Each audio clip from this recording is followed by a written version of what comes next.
ವಚನ ಸಂವಿಧಾನದ ಮೂಲಕ ವಚನ ಸಂವಿಧಾನದ ಮೂಲಕ ವಚನ ಸಂವಿಧಾನದ ಮೂಲಕ ವಚನ ಸಂವಿಧಾನದ ಮೂಲಕ ವಚನ ಸಂವಿಧಾನದ ಮೂಲಕ ಸರ್ಕಾರ ನಡೆಸುತ್ತಿರುವಂತ ಸರ್ಕಾರ ನಡೆಸುತ್ತಿರುವಂತ ಸರ್ಕಾರ ನಡೆಸುತ್ತಿರುವಂತ ಸರ್ಕಾರ ನಡೆಸುತ್ತಿರುವಂತ ಸರ್ಕಾರ ನಡೆಸುತ್ತಿರುವಂತ ಸಿದ್ಧಾರದ ಮುದ್ರೆಯನ್ನ ಇದು ಬಸವಣ್ಣನ ಧರ್ಮ, ಅದು ಸ್ವತಂತ್ರ ಧರ್ಮ ಅಂತ ಮಾನ್ಯತೆ ಮುದ್ರೆ ಒತ್ತಿದವರು ಸಿದ್ದರಾಮಯ್ಯನವರು. ವಚನ ಸಂವಿಧಾನವೋ ಅಥವಾ ಭಾರತ್ ಸಂವಿಧಾನವೋ ಗೊತ್ತಾಗ್ತಿಲ್ಲ, ನೀವೇ ಹೇಳಿ. ಮಠಾಧೀಶರು ಹೇಳ್ತಕ್ಕಂಥ ಮಾತು ಸರಿನಾ ಅಥವಾ ಇವರು ಬೇಕಂತ ಹೇಳ್ತಾ ಇದ್ದಾರ ಅನ್ನೋದನ್ನ ನಿಮಗೆ ಗೊತ್ತಾಗ್ಬೇಕು.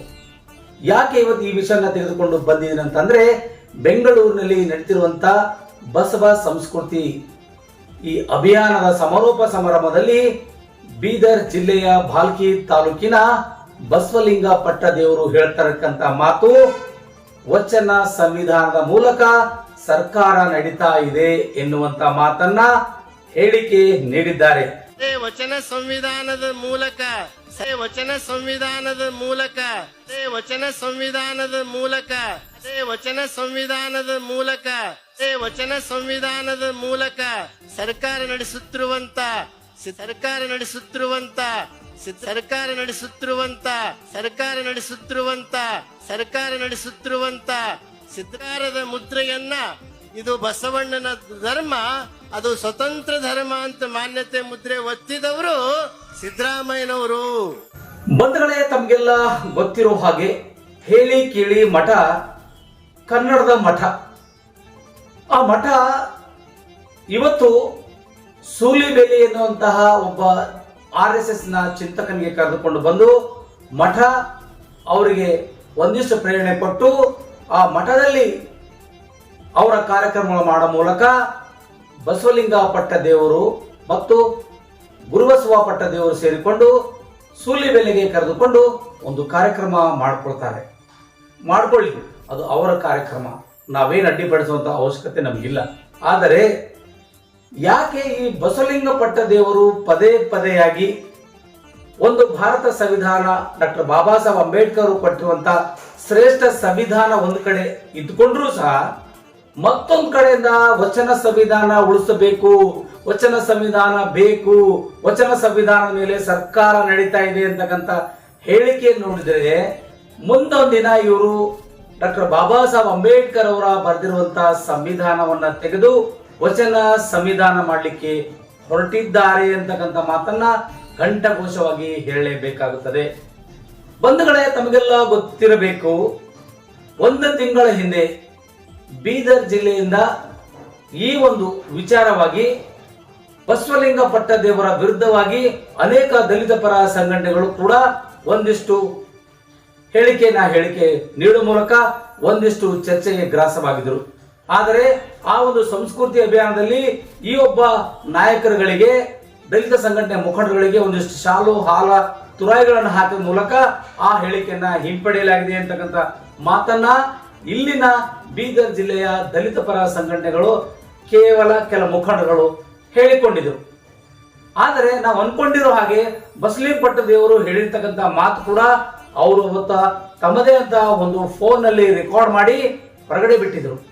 ಇವತ್ತೇನಾದ್ರೂ ನಾವಿದೀವಿ ಅಂದ್ರೆ ಬುದ್ಧ, ಬಸವ, ಅಂಬೇಡ್ಕರ್ ಅವರ ಸಿದ್ಧಾಂತದ ಮೇಲೆ ನಾವು ಇಟ್ಕೊಂಡಿದೀವಿ, ನಮ್ಮ ಮಠಗಳಿದಾವೆ ಅಂತಕ್ಕಂಥ ಮಾತನ್ನ ಆಡಿದಂತ ಸ್ವಾಮಿಗಳು ಇವತ್ತು ಬೆಂಗಳೂರಿನ ಅರಮನೆ ಮೈದಾನದಲ್ಲಿ ರಾಜ್ಯದ ಮುಖ್ಯಮಂತ್ರಿ, ನಾಡಿನ ದೊರೆಯಾಗಿರ್ತಕ್ಕಂಥ ಸಿದ್ದರಾಮಯ್ಯ ಅವರನ್ನ ಕರೆಸಿಕೊಂಡು ಅವರ ಕಿವಿ ಮೇಲೆ ಹೂ ಇಟ್ಟು ವಚನ ಸಂವಿಧಾನದ ಮೂಲಕ ಸರ್ಕಾರ ನಡೀತಾ ಇದ್ದಾವೆ ಅಂತಕ್ಕಂಥ ಮಾತನ್ನ ಹೇಳುತ್ತಿರುವಾಗ ಸಿದ್ದರಾಮಯ್ಯ ಅವರು ತುಟುಕ್ ಪಿಟಕ್ಕೆನ್ನದೆ ಮುಂದೆ ಆರಾಮಾಗಿ ಕೂತ್ಕೊಂಡು ಕೇಳ್ತಾ ಇದ್ದಾರೆ. ಅಂದರೆ ಡಾಕ್ಟರ್ ಬಾಬಾ ಸಾಹೇಬ್ ಅಂಬೇಡ್ಕರ್ ಅವರು ಬರೆದಂತ ಸಂವಿಧಾನವನ್ನೇ ಮುಂದಿನ ಕಾಲಘಟ್ಟದಲ್ಲಿ ತೆಗೆಯಂತ ಪ್ರಯತ್ನ ಬಸವಲಿಂಗ ಪಟ್ಟದೇವರು ಮಾಡ್ತಾ ಇದ್ದಾರಾ? ಅವರ ಅಜೆಂಡಾ ಹೀಗೆ ಪ್ರಾರಂಭ ಆಯ್ತಾ? ವಚನ ವಿಶ್ವವಿದ್ಯಾಲಯ ಬೇಕು ಅಂತಕ್ಕಂಥ ಬೇಡಿಕೆ ಇಡುವ ಮೂಲಕ ಅದರ ಮುಂದೆ ಹೇಳ್ತಕ್ಕಂಥ ಮಾತೇನಪ್ಪ ಅಂತಂದ್ರೆ, ಈ ರೀತಿಯಾಗಿ ವಚನ ಸಾಹಿತ್ಯ ಅಲ್ಲದೆ ವಚನ ಸಂವಿಧಾನದ ಮೂಲಕ ಸರ್ಕಾರ ನಡೀತಾ ಇದ್ದಾವೆ ಸಿದ್ದರಾಮಯ್ಯನವರು ಅಂತಕ್ಕಂಥ ಮಾತನ್ನು ಹೇಳುವ ಮೂಲಕ ಇಡೀ ರಾಜ್ಯದ ಜನತೆಗೆ ಡಾಕ್ಟರ್ ಬಾಬಾ ಸಾಹೇಬ್ ಅಂಬೇಡ್ಕರ್ ಅವರು ಬರೆದಂತಹ ಸಂವಿಧಾನ ಬಿಟ್ಟು ಇನ್ನು ವಚನ ಸಂವಿಧಾನ ಜಾರಿಗೆ ತರುವ ನಿಟ್ಟಿನಲ್ಲಿ ಪ್ರಯತ್ನ ಮಾಡ್ತಾ ಇದ್ದಾರೆ ಅನ್ನುವಂತ ಮಾತು ಕೂಡ ಕೇಳಿ ಬರ್ತಾ ಇದೆ. ಹಾಗಾದ್ರೆ ಬಸವಲಿಂಗ ಪಟ್ಟದೇವರು ಯಾಕೆ ಈ ಮಾತನ್ನ ಅಲ್ಲಿ ಹೇಳಿದ್ದಾರೆ? ಈ ಒಂದು ತಿಂಗಳ ಹಿಂದೆ ಈ ಬಸವ ಸಂಸ್ಕೃತಿ ಅಭಿಯಾನ ಏನು ಪ್ರಾರಂಭವಾಗಿತ್ತು ಬೀದರ್ನಿಂದ, ಆ ರ್ಯಾಲಿ ಹೊರಡುವಾಗ, ಆ ಮೆರವಣಿಗೆ ಹೊರಡುವಾಗ ಕರಪತ್ರಗಳನ್ನು ಹಂಚಿದರು. ಕರಪತ್ರಗಳನ್ನು ಹಂಚಿದಾಗ ಅನೇಕ ದಲಿತ ಪರ ಮತ್ತು ಕನ್ನಡ ಪರ ಸಂಘಟನೆಯ ಮುಖಂಡರು ಕೂಡ ಈಗಾಗಲೇ ಒಂದು ಡಾಕ್ಟರ್ ಬಾಬಾ ಸಾಹೇಬ್ ಅಂಬೇಡ್ಕರ್ ಅವರು ರಚಿಸಿರುವಂತಹ ಸಂವಿಧಾನ ಇರುವಾಗಲೇ ಈ ರೀತಿಯಾಗಿ ಸಂವಿಧಾನಕ್ಕೆ ಮತ್ತು ಇಲ್ಲೊಂದು ವಚನ ಸಂವಿಧಾನ ಜಾರಿಗೆ ತರ್ತೀವಿ ಅಂತಕ್ಕಂಥ ಮಟ್ಟಕ್ಕೆ ತಾವು ಬಂದಾಗ ಇದೇ ಬಸವಲಿಂಗ ಪಟ್ಟದೇವರು ಹೇಳಿದ್ರು ಅದು ಒಂದಿಷ್ಟು ಕಣ್ತಪ್ಪಿ ಆಗಿದೆ, ಅದನ್ನ ಕ್ಷಮಾಪಣೆ ಮಾಡ್ಕೊಳ್ಳಿ ಅಂತಕ್ಕಂಥ ಮಾತನ್ನ ಅವತ್ತು ಹೇಳಿದರು. ಆದರೆ ಇವತ್ತು ಪುನರ್ ಉಚ್ಚಾರ ಮಾಡ್ತಾ ಇದ್ದಾರೆ, ಘಂಟಘೋಷವಾಗಿ ಹೇಳ್ತಾ ಇದ್ದಾರೆ. ಡಾಕ್ಟರ್ ಬಾಬಾ ಸಾಹೇಬ್ ಅಂಬೇಡ್ಕರ್ ಕೊಟ್ಟಂತ ಈ ಒಂದು ಸಂವಿಧಾನದ ಅಡಿಯಲ್ಲಿ ಸರ್ಕಾರ ನಡೀತಾ ಇದ್ರು ಸಹ ಇವತ್ತು ರಾಜ್ಯ ಸರ್ಕಾರದ ಘನತೆ ಹೊತ್ತಂತ ಮುಖ್ಯಮಂತ್ರಿಗಳ ಮುಂದೆ ವಚನ ಸಂವಿಧಾನದ ಮೂಲಕ ಸರ್ಕಾರಗಳು ನಡೀತಾ ಇದ್ದಾವೆ ಅಂತಕ್ಕಂಥ ಮಾತನ್ನ ಹೇಳೋ ಮೂಲಕ ಬಸವಲಿಂಗ ಪಟ್ಟದೇವರು ಇನ್ನೆಷ್ಟು ಜನರಿಗೆ ಕಿವಿ ಮೇಲೆ ಹೂಡ್ಲಿಕ್ಕೆ ಪ್ರಯತ್ನ ಪಡ್ತಿದ್ದಾರೆ ಎಂಬುದನ್ನ ನಾವಿಲ್ಲಿ ವಿವರಣೆಗಳನ್ನ ನೋಡ್ಕೊಳ್ಬೇಕಾಗಿದೆ. ಯಾವ ಅರ್ಥದಲ್ಲಿ ಇವರು ಹೇಳ್ತಾ ಇದ್ದಾರೆ? ಡಾಕ್ಟರ್ ಬಾಬಾ ಸಾಹೇಬ್ ಅಂಬೇಡ್ಕರ್ ಕೊಟ್ಟಂತ ಸಂವಿಧಾನ ಶ್ರೇಷ್ಠ ಅಲ್ವಾ, ಅಥವಾ ಡಾಕ್ಟರ್ ಬಾಬಾ ಸಾಹೇಬ್ ಅಂಬೇಡ್ಕರ್ ಕೊಟ್ಟಂತ ಸಂವಿಧಾನ ಇವರಿಗೆ ಹಿಡಿಸ್ತಾ ಇಲ್ಲವಾ? ಮತ್ತೆ ಇನ್ನೊಂದು ಸಂವಿಧಾನ ಇರ್ಲಿಕ್ಕಾದ್ರೆ ಮತ್ತೆ ವಚನ ಸಂವಿಧಾನ ಯಾಕೆ ಬೇಕು? ಇನ್ನೊಬ್ರು ಕೇಳ್ತಾರೆ ನನಗೆ ಬೈಬಲ್ ಗ್ರಂಥನೇ ಬೈಬಲೇ ಒಂದು ಸಂವಿಧಾನ ಆಗ್ಬೇಕು, ಮತ್ತೊಬ್ರು ಹೇಳ್ತಾರೆ ನನಗೆ ಬೇರೆ ಸಂವಿಧಾನ, ನನಗೆ ಸಂವಿಧಾನ ಆಗ್ಬೇಕು ಅಂತ. ಎಲ್ಲೂ ಕೂಡ ಯಾರು ಕೇಳಿಲ್ಲ. ಇವತ್ತ ವಚನ ಸಂವಿಧಾನ ಜಾರಿಗೆ ತರೋ ನಿಟ್ಟಿನಲ್ಲಿ ವಚನ ಸಂವಿಧಾನದ ಮೂಲಕ ಸರ್ಕಾರ ನಡೀತಾ ಇದ್ದಾವೆ ಅಂತ ಹೇಳ್ತಕ್ಕಂಥದ್ದು ಎಷ್ಟು ಮಟ್ಟಿಗೆ ಸರಿ ಅನ್ನೋದನ್ನ ದಲಿತ ಪರ ಸಂಘಟನೆಯ ಮುಖಂಡರು ಚಿಂತೆ ಮಾಡಬೇಕಾಗಿದೆ. ಅಥವಾ ಈ ಬಸವಲಿಂಗ ಪಟ್ಟದೇವರು ಹೇಳ್ತಕ್ಕಂಥ ಮಾತು ಮತ್ತೆ ಅಲ್ಲಿ ಕೂಡ ಕೈ ತಪ್ಪಿ ಹೇಳಿದ್ರ ಅಥವಾ ಹೇಳಬೇಕಂತಲೇ ಹೇಳಿದ್ರ ಅನ್ನೋದನ್ನ ಒಂದಿಷ್ಟು ನಾವು ವಿಚಾರ ಮಾಡಬೇಕಾಗಿದೆ. ಬಂಧುಗಳೇ, ತಮಗೆಲ್ಲ ಗೊತ್ತಿರುವ ಹಾಗೆ ಬಸವಲಿಂಗ ಪಟ್ಟದೇವರು ಬಹಳಷ್ಟು ಬುದ್ಧಿವಂತರು, ಬಹಳಷ್ಟು ಮೇಧಾವಿಗಳು, ಬಹಳಷ್ಟು ವಿಚಾರವಂತರು, ಬಹಳಷ್ಟು ರೀತಿಗಳಿಂದ ತುಳಿತಕ್ಕೆ ಒಳಗಾದ ಸಮಾಜವನ್ನ ತೆಗೆದುಕೊಂಡು ಹೋಗತಕ್ಕಂಥವ್ರು. ಅದೆಷ್ಟೋ ದಲಿತರಿಗೆ ಒಂದಿಷ್ಟು ಇಲ್ಲಿ ನಾವು ಏನಪ್ಪಾ ಅಂತಂದ್ರೆ ಬೇರೆ ಬೇರೆ ತರವಾಗಿ ನಾವು ಅವರನ್ನು ಗೌರವಿಸ್ತೀವಿ, ಅವರನ್ನು ನಾವು ಬೇರೆ ಬೇರೆಯಿಂದ ಪ್ರೀತಿಸ್ತೀವಿ ಅಂತಕ್ಕಂಥ ಮಾತು ಹೇಳ್ತಾ ಇದ್ದಾರಲ್ಲ. ಒಂದು ಕಡೆ ಹೇಳ್ತಾರೆ, ಇನ್ನೊಂದು ಕಡೆಯಿಂದ ಜಾರಿಯಲ್ಲಿರ್ತಕ್ಕಂಥ ಭಾರತ ಸರ್ಕಾರದ ಡಾಕ್ಟರ್ ಬಾಬಾ ಸಾಹೇಬ್ ಅಂಬೇಡ್ಕರ್ ಬರುವಂತ ಸಂವಿಧಾನವೇ ಒಂದು ಕಡೆ ಸರ್ಕಾರ ನಡೆಸ್ತಾ ಇದ್ದಾರೆ. ಅದನ್ನ ಬಿಟ್ಟು ವಚನ ಸಂವಿಧಾನದ ಮೂಲಕ ಸರ್ಕಾರ ನಡೀತಾ ಇದ್ದಾವೆ ಅಂತಕ್ಕಂಥ ಹೇಳಿಕೆ ಕೊಡೋದು ಎಷ್ಟು ಸೂಕ್ತ ಅನ್ನೋದನ್ನ ನೀವು ಇಲ್ಲಿ ಅರ್ಥ ಮಾಡ್ಕೊಳ್ಬೇಕಾಗಿದೆ. ಇಲ್ಲಿ ಡಾಕ್ಟರ್ ಬಾಬಾ ಸಾಹೇಬ್ ಅಂಬೇಡ್ಕರ್ ಅವರ ಸಂವಿಧಾನಕ್ಕೆ ಒಂದು ಕಡೆ ಅಗೌರವವಾಗಿ ನೀಡುವ ಮೂಲಕ ಬಸವಲಿಂಗ ಪಟ್ಟದೇವರು ಯಾಕೆ ಈ ಮಾತನಲ್ಲಿ ಬೆಂಗಳೂರಿನಲ್ಲಿರ್ತಕ್ಕಂಥ ಒಂದು ಸಮಾರಂಭದಲ್ಲಿ ಅದು ರಾಜ್ಯದ ಮುಖ್ಯಮಂತ್ರಿಗಳ ಮುಂದೆ ಯಾಕೆ ಹೇಳಬೇಕಾಗಿತ್ತು, ಅದರ ಅನಿವಾರ್ಯತೆ ಏನಿತ್ತು ಎಂಬುದನ್ನ ನಾವಿಲ್ಲಿ ವಿಚಾರ ಮಾಡಬೇಕಾಗಿದೆ. ಹಾಗಾದರೆ ಮುಂದಿನ ದಿನಮಾನಗಳಲ್ಲಿ ಈ ಒಂದು ವಚನ ವಿಶ್ವವಿದ್ಯಾಲಯ ಬೀದರ್ ಜಿಲ್ಲೆಯ ಬಸವಕಲ್ಯಾಣದಲ್ಲಿ ಆಗುತ್ತೆ ಅಂತೇಳಿ ಅಲ್ಲಿ ಒಂದು ಕಡೆಯಿಂದ ರಾಜ್ಯದ ಮುಖ್ಯಮಂತ್ರಿಗೆ ಮನವಿ ಕೊಟ್ಟು ಮಾಡೇ ತೀರ್ತೀರಿ ಅಂತಕ್ಕಂಥ ಅವರಿಗೆ ಹುರಿದುಂಬಿಸಿ ಹೇಳ್ತಕ್ಕಂಥ ಮಾತಲ್ಲಿ ಇವತ್ತು ಸಂವಿಧಾನವೇ ಅಲ್ಲದೆ ವಚನ ಸಂವಿಧಾನದ ಮೂಲಕವೇ ಸರ್ಕಾರ ನಡೀತಾ ಇದೆ ಅಂತಕ್ಕಂಥ ಮಾತನ್ನ ಹೇಳೋದ್ರಲ್ಲಿ ಎಷ್ಟು ವ್ಯತ್ಯಾಸಗಳಿದಾವೆ ಎಂಬುದನ್ನ ನಾವಿಲ್ಲಿ ಅರ್ಥ ಮಾಡ್ಕೊಳ್ಬೇಕಾಗಿದೆ. ಇವತ್ತು ನಾವು ಬಸವಲಿಂಗ ಪಟ್ಟದೇವರಿಗೆ ಹೇಳ್ತಾ ಇರ್ತಕ್ಕಂಥ ಉದ್ದೇಶ ಏನಪ್ಪಾ ಅಂದ್ರೆ, ನೀವು ಹೇಳ್ಬೇಕಂತ ಹೇಳ್ತಾ ಇದ್ರು ಅಥವಾ ಗೊತ್ತಿಲ್ಲ, ಅಥವಾ ನಿಮ್ಮಿಂದ ಯಾವುದೋ ಒಬ್ಬ ಬಿಜೆಪಿಯ ಈ ಸೂಲಿಬೇಲೆ ಚಕ್ರವರ್ತಿ ಇದಾರೋ ಗೊತ್ತಿಲ್ಲ, ಆದ್ರೆ ನಿಮ್ಮ ಮಠದಲ್ಲಿ ಕೂತ್ಕೊಂಡು ಅವರನ್ನ ಪ್ರೇರಣೆ ಕೊಟ್ಟು ಅವರಿಂದ ನೀವು ಕರಪತ್ರಗಳನ್ನು ಬರ್ಸ್ಕೊಂಡಿದ್ದೀರಿ ಅಂತಕ್ಕಂಥ ಕೆಲವೊಂದು ಮಾತುಗಳು ಕೂಡ ಅಲ್ಲಿ ಆಡ್ತಾ ಇದ್ದಾರೆ. ಹಾಗಾದರೆ ಆ ವಚನ ಸಂವಿಧಾನ ಅಂತಕ್ಕಂಥ ಪದ ಎಲ್ಲೂ ಬೆಳಕಿಗೆ ಬಂದಿಲ್ಲ, ಇಲ್ಲೇ ಯಾಕೆ ಬೆಳಕಿಗೆ ಬರ್ತಾ ಇದೆ ಅಂತಕ್ಕಂಥ ಮಾತನ್ನ ಹೇಳ್ತಾ ಇದ್ದಾರೆ. ಹಾಗಾದರೆ ಬಸವಲಿಂಗ ಪಟ್ಟದೇವರ ಪ್ರಕಾರ ಇವತ್ತು ಲಿಂಗಾಯತರಿಗೆ ಒಂದು ವಚನವೇ ಬಹಳ ಶ್ರೇಷ್ಠ ಗ್ರಂಥ, ವಿಶ್ವಕ್ಕೆ ಒಂದು ಮಾದರಿ ಗ್ರಂಥ, ವಚನ ಸಾಹಿತ್ಯ ಒಂದು ವಚನ ಈ ಒಂದು ಗ್ರಂಥ ಅಲ್ಲದೆ ಇವತ್ತು ವಚನ ಸಂವಿಧಾನ ಆಗ್ಲಿಕ್ಕೆ ಹೊರಡ್ತಾ ಇದೆ. ಹಾಗಾದರೆ ಕ್ರಿಶ್ಚಿಯನ್ರಿಗೆ ಬೈಬಲು, ಆ ಬೈಬಲ್ ಕೂಡ ಒಂದು ಸಂವಿಧಾನನ, ಮುಸ್ಲಿಮರಿಗೆ ಸಂವಿಧಾನನ, ಅಥವಾ ಬೇರೆ ಬೇರೆ ಜಾತಿ ಜನಾಂಗದವರಿಗೆ ಅದೊಂದು ಸಂವಿಧಾನವನ್ನ? ಯಾಕೆ ಈ ರೀತಿ ಸಂವಿಧಾನಗಳನ್ನ ಸೇರಿಸಿ ಗೊಂದಲ ಮಾಡಿಬಿಟ್ಟು ಇರ್ತಕ್ಕಂಥ ಅಂಬೇಡ್ಕರ್ ರಚಿಸಿರುವಂತಹ ಸಂವಿಧಾನಕ್ಕೆ ನೀವು ಅಪಮಾನ ಮಾಡುವಂತಹ ದೃಷ್ಟಿಯಲ್ಲಿ ಕೆಲಸ ಯಾಕೆ ಮಾಡ್ತಾ ಇದ್ದೀರಿ ಅಂತಕ್ಕಂಥ ಪ್ರಶ್ನೆನ ನಾರಂಜ ಎಕ್ಸ್ಪ್ರೆಸ್ ಸುದ್ದಿವಾಹಿನಿ ನಿಮ್ಮನ್ನು ಕೇಳ್ತಾ ಇದ್ದೀವಿ. ನೀವು ಒಂದು ಸಂವಿಧಾನ ಇರ್ಲಿಕ್ಕಾದ್ರೆ ಎಲ್ಲೂ ಕೂಡ ಇನ್ನೊಂದು ಸಂವಿಧಾನ ಇಲ್ಲ, ನೀವು ಹೇಗೆ ವಚನ ಸಂವಿಧಾನ ಅಂತ ಹೇಳ್ತೀರಿ? ಮತ್ತೆ ನೀವು ಹೇಳ್ತಕ್ಕಂಥ ಮಾತೇನಪ್ಪ ಅಂದ್ರೆ ವಚನ ಸಂವಿಧಾನದ ಮೂಲಕ ಸರ್ಕಾರ ನಡೀತಾ ಇದೆ.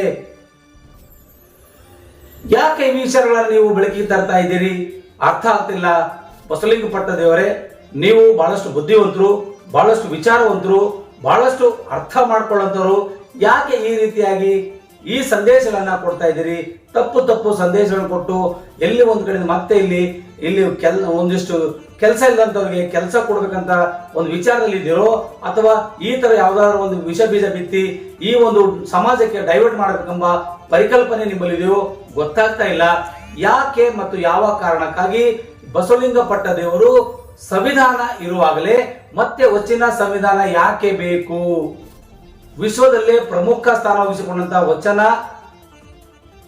ಸಾಹಿತ್ಯ, ಇವತ್ತ ಆ ವಚನ ಸಾಹಿತ್ಯಕ್ಕೆ ನೀವು ಸಂವಿಧಾನ ಮಾಡಕ್ಕೆ ಹೊರಟಿದ್ದೀರಿ ಮತ್ತು ನಿಮ್ಮ ವಚನ ಸಾಹಿತ್ಯದ ಮೇಲೆ ಸರ್ಕಾರ ನಡೀತಾ ಇದೆ ಅಂತಕ್ಕಂಥ ಮಾತು ಕೂಡ ನೀವೇ ಹೇಳ್ತಾ ಇದ್ದೀರಿ ಅಂದಮೇಲೆ ಅರ್ಥ ಮಾಡ್ಕೊಳ್ಬೇಕಾಗಿದೆ ಅಂಬೇಡ್ಕರ್ ಅನುಯಾಯಿಗಳು.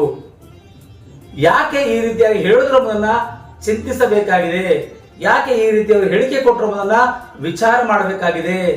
ಅವತ್ತೇ ಈ ಒಂದು ತಿಂಗಳ ಹಿಂದಗಡೆನೆ ಇಲ್ಲಿರ್ತಕ್ಕಂಥ ನಮ್ಮ ಕೆಲ ದಲಿತ ಲೀಡರ್ಗಳನ್ನ ಅದನ್ನ ಅಪಸರ ಮಾಡಿದಾಗ ಅನೇಕ ಜನರ ವಿರೋಧ ಮಾಡಿದ್ರು. ಅದು ಅವತ್ತೇ ಚಿವುಟಾಕಿದ್ರೆ ಆ ಪದ ಅಲ್ಲೇ ಕೆತ್ತೋಗ್ತಿತ್ತು.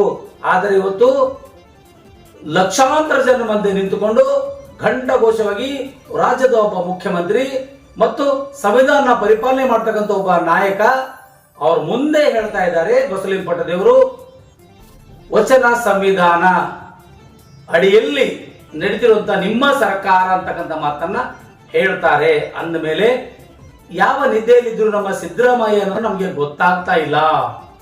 ಯಾಕೆ ಕನಿಷ್ಠ ಪಕ್ಷಕರು ಅವರು ಭಾಷಣದಲ್ಲಿ ಬಂದವರು ಕೂಡ ವಚನ ಸಂವಿಧಾನ ಅಲ್ಲ, ಅದು ಒಂದು ವಚನ ಶ್ರೇಷ್ಠ ಸಂವಿಧಾನ ಅಂತ ನೀವು ಹೇಳಿಕೆ ಕೊಡ್ಬೇಕು ಅನ್ಕೊಂಡಿದ್ರು, ಅಥವಾ ವಚನ ಸಂವಿಧಾನದ ಜೊತೆಯಾಗಿ ಈ ಸಂವಿಧಾನ ನೀವು ಕೂಡ ಪರಿಪಾಲನೆ ಮಾಡಕ್ ತರ್ತಾ ಇದ್ದೀರೋ ಎಂಬುದನ್ನ ಇಲ್ಲೇ ಸಿದ್ದರಾಮಯ್ಯ ಅವರು ಸ್ಪಷ್ಟಪಡಿಸಬೇಕಾಗಿದೆ. ಯಾಕೆ ಈ ರೀತಿಯಾಗಿ ಪದೇ ಪದೇ ಬಸವಲಿಂಗ ದೇವರು ವಚನ ಸಂವಿಧಾನ ಅಂತ ಹೇಳಿ ಇನ್ನೊಂದು ಸಂವಿಧಾನಕ್ಕೆ ಅಗೌರವ ತೋರ್ತಕ್ಕಂಥ ಕೆಲಸ ಯಾಕೆ ಮಾಡ್ತಾ ಇದ್ದಾರೆ ಅನ್ನೋದನ್ನ ಪ್ರಶ್ನೆಯಾಗಿ ಉಳಿದುಕೊಂಡಿದೆ.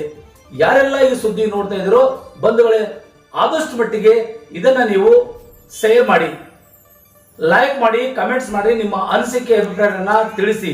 ಯಾಕಂದ್ರೆ ನಾವಿದು ಹೇಳ್ತಕ್ಕಂಥದ್ದು ಇವತ್ತೊಂದು ಸಂವಿಧಾನ ಇದೆ, ಆ ಸಂವಿಧಾನಕ್ಕೆ ಬಿಟ್ಟು ಇನ್ನೊಂದು ಸಂವಿಧಾನ ಬಂತಂದ್ರೆ ನಿಜವಾದ ಸಂವಿಧಾನ ಡಾಕ್ಟರ್ ಬಾಬಾ ಸಾಹೇಬ್ ಅಂಬೇಡ್ಕರ್ ಅವರು ಬರೆದಂತ ಸಂವಿಧಾನಕ್ಕೆ ಬೆಲೆ ಸಿಗೋದಿಲ್ಲ. ಇವತ್ತೆಲ್ಲರೂ ಹಿಂಗ ಮಠ ಕಟ್ಕೊಂಡಂಗೆ ಒಂದೊಂದು ಸಂವಿಧಾನ ಜಾರಿಗೆ ಮಾಡಿ ಅಂತಾರೆ. ಇನ್ನೊಂದು ಸಂವಿಧಾನ ಇರುವಾಗಲೇ ಈ ಸಂವಿಧಾನಗಳಿಗೆ ಜಾಗ ಕೊಡಬಾರದು ಅನ್ನೋದು ನಮ್ಮ ಏಕೈಕ ಬೇಡಿಕೆ. ವಚನ ಒಂದು ದೊಡ್ಡ ಇದು ಆಗ್ಲಿ ಬೇಡ ಅಂತಲ್ಲ, ವಿಶ್ವ ಮಾನ್ಯತೆ ಪಡೀಲಿ, ಆದರೆ ಒಂದು ಸಂವಿಧಾನವೇ ಇರಲಿಕ್ಕಾದಾಗ ಮತ್ತೊಂದು ವಚನ ಸಂವಿಧಾನ ಹೇಗೆ ಬರುತ್ತೆ? ಹೇಗೆ ನೀವು ಪರಿಕಲ್ಪನೆ ಮಾಡ್ತಾ ಇದ್ದೀರಿ? ಇದಕ್ಕೆಲ್ಲ ಒಂದ್ ಕಡೆ ಬಿಜೆಪಿಯವರು ಕುಮ್ಮಕ್ಕಿದೇನಾ ಅಂತಕ್ಕಂಥ ಪ್ರಶ್ನೆ ಸಾರ್ವಜನಿಕರಿಗೆ ಕಾಡ್ತಾ ಇದೆ. ಇದಕ್ಕೆಲ್ಲ ಉತ್ತರ ಕೊಡಬೇಕಾಗಿರೋದು ಬಸವಲಿಂಗ ದೇವರು. ಯಾಕೆ ಯಾವ ಕಾರಣಕ್ಕಾಗಿ ಈ ಮಾತನ್ನ ಪದೇ ಪದೇ ಉಚ್ಚಾರ ಮಾಡ್ತಾ ಇದ್ದಾರೆ? ವಚನ ಸಂವಿಧಾನ ಬರಬೇಕು ಅಂತಕ್ಕಂಥ ಒಂದು ಅಭಿಲಾಷೆ ಇದೆನಾ, ಅಥವಾ ವಚನ ಸಂವಿಧಾನದ ಮೂಲಕವೇ ಸರ್ಕಾರ ನಡೀತಾ ಅಂತ ನೀವು ಹೇಳ್ತಿದ್ರಿ, ಅದು ನಿಮಗೂ ಕೂಡ ಗೊತ್ತಿದೆನಾ? ಅಂದ್ರೆ ಬಾಬಾ ಸಾಹೇಬ್ ಅಂಬೇಡ್ಕರ್ ಬರೆದಂತ ಸಂವಿಧಾನದ ಅಡಿಯಲ್ಲಿ ಸರ್ಕಾರಗಳು ನಡೀತಾ ಇಲ್ವಾ ಎಂಬುದನ್ನ ಸ್ಪಷ್ಟಪಡಿಸಬೇಕಾಗಿದೆ. ಬಂಧುಗಳೇ, ಈ ಸುದ್ದಿಯನ್ನ ಇಲ್ಲಿಗೆ ಮುಗಿಸ್ತಾ ಇದ್ದೀನಿ. ಯಾರೆಲ್ಲ ಈ ಸುದ್ದಿ ನೋಡ್ತಿರೋ ದಯವಿಟ್ಟು ಶೇರ್ ಮಾಡಿ, ಲೈಕ್ ಮಾಡಿ, ಕಮೆಂಟ್ಸ್ ಮಾಡ್ರಿ. ನಿಮ್ಮ ಅನಿಸಿಕೆ ಅಭಿಪ್ರಾಯಗಳನ್ನ ಏನಾದಿದ್ರೆ ನಮಗೆ ತಿಳಿಸಿ, ಅದರ ಬಗ್ಗೆ ಮತ್ತೊಂದಿಷ್ಟು ಚರ್ಚೆ ಮಾಡೋಣ ಅಂತಕ್ಕಂಥ ಮಾತನ್ನ ಹೇಳ್ತಾ ಈ ಕಾರ್ಯಕ್ರಮ ಇಲ್ಲಿಗೆ ಮುಗಿಸ್ತಾ ಇದ್ದೀನಿ. ಧನ್ಯವಾದಗಳು. ನಾನು ನಿಮ್ಮ MP ಮುದಾಳೆ. ವಚನ ಸಂವಿಧಾನದ ಮೂಲಕ ವಚನ ಸಂವಿಧಾನದ ಮೂಲಕ ವಚನ ಸಂವಿಧಾನದ ಮೂಲಕ ವಚನ ಸಂವಿಧಾನದ ಮೂಲಕ ವಚನ ಸಂವಿಧಾನದ ಮೂಲಕ ಸರ್ಕಾರ ನಡೆಸುತ್ತಿರುವಂತ ಸರ್ಕಾರ ನಡೆಸುತ್ತಿರುವಂತ ಸರ್ಕಾರ ನಡೆಸುತ್ತಿರುವಂತ ಸರ್ಕಾರ ನಡೆಸುತ್ತಿರುವಂತ ಸರ್ಕಾರ ನಡೆಸುತ್ತಿರುವಂತ ಸಿದ್ಧಾರದ ಮುದ್ರೆಯನ್ನ ಇದು ಬಸವಣ್ಣನ ಧರ್ಮ, ಅದು ಸ್ವತಂತ್ರ ಧರ್ಮ ಅಂತ ಮಾನ್ಯತೆ ಮುದ್ರೆ ಒತ್ತಿದವರು ಸಿದ್ದರಾಮಯ್ಯನವರು.